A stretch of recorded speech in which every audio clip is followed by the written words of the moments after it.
fifth grade. It's time for grammar. If you were here at school, it'd be about 9:10. We'd be putting Bible away. We miss you guys. It is so quiet here, way too quiet. We really wish you were all here. But we know that the Lord is with us and He's in control. And I want to share a verse with you from Psalm 34:1.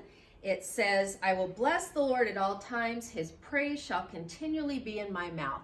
God's given us the gift of language so that we can communicate with others through the spoken word, through the written word, mostly so that we can spread the good news about Jesus. We can spread the gospel. And then also during a time like this, He wants us to continue to praise Him, to trust in Him, to thank Him for His provision and the way that He's been watching over us during this. And we know that He has a purpose and a plan, and He's going to get us through this. So today we're looking at irregular verbs in grammar. We're on page 201. Make sure you have your grammar books open to that page. And irregular verbs, we know, are verbs that are not regular. They cannot be made past tense by just adding ed. We know that our English language has borrowed words from all different languages. We have rules for our language, but then we have words that don't fit those rules, so we have more rules. So this is the case with these irregular verbs. They just don't fit the rule for adding ed to make them past tense. I'm not going to read through the whole list to you, but I would like you to do that at home, and I'd like you to do it out loud because I want you to hear how to correctly use these words in sentences. So when you do that, you've got the present tense, past tense, and past participle of the verbs. When you say the present tense, add the word today before the sentence. When you get to the past tense, add yesterday, and then that will help you. So the first one is catch. Today I catch the ball. Today he catches the ball. Yesterday she caught the ball. So today is present, it's happening now. Yesterday is past. And then for the past participle, you have to add one of the helping verbs, has, have, or had. I had caught the ball. I have caught the ball. So as I said, I'm not going to read through the list. I want you to do that on your own, but there are a couple that I want to draw special attention to. One of those is the verb run.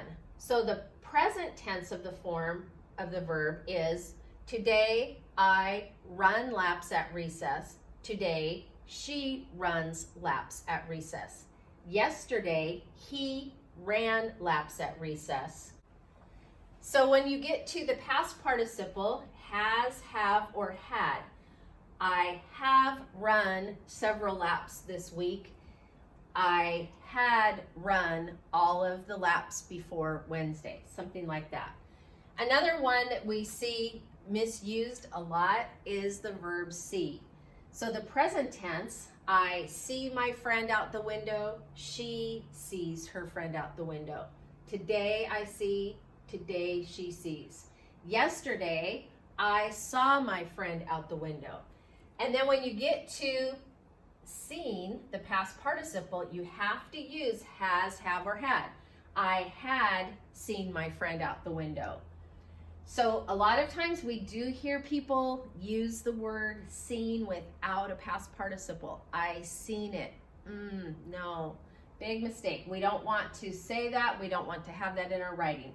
So make sure that you pay special attention to these as you read through the list. So I want you to go on to the guided practice at the bottom of the page.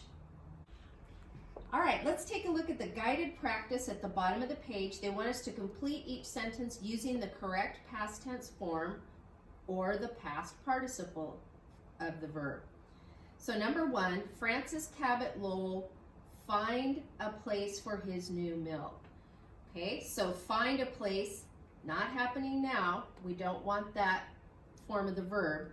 So the correct form of the verb would be what, everybody? Right. Found a place for his new mill. Number 2, he had blank with a new design for a weaving loom. We have the past participle form because we've got the word had in there. We've got the helping verb. So it needs to be had what? Come. You're right. Had come. Number 3. Giving you a sneak peek there. The new loom, blank, less time than hand weaving of cloth. The new loom, take. Would it be present? What do you think? You're right. The new loom took less time. Number 4, Lowell had blank the plans for his machine from memory. Would we say Lowell had writ? No, that's not a word. Had write? No. Had written. There you go. Good job. Number 5, amazed people blank the speed of his new machine. What do you think? Write it in.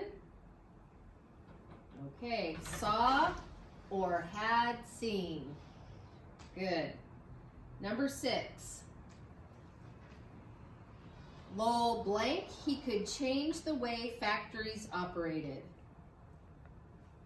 Lowell thought, or you can add had thought. You can add the past participle in there. Number 7, historians have blank the machine changed the textile industry. Have say? No. You're right. Has to be have said. Okay, so check and see how you did on those 7 sentences. And now we're going to go over to the independent practice that you're going to do on your own. Ignore the funny little words and circles I've still got there from before. So the first part, you're going to complete the sentence using the correct form of the verb. And then you're going to read each pair of sentences and fill in the circle next to the correct answer.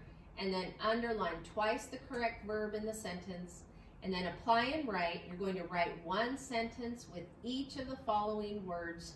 Use the past tense form of each word. So change fall and where to the past tense and use each one in a sentence. All right, we'll see you next time. God bless.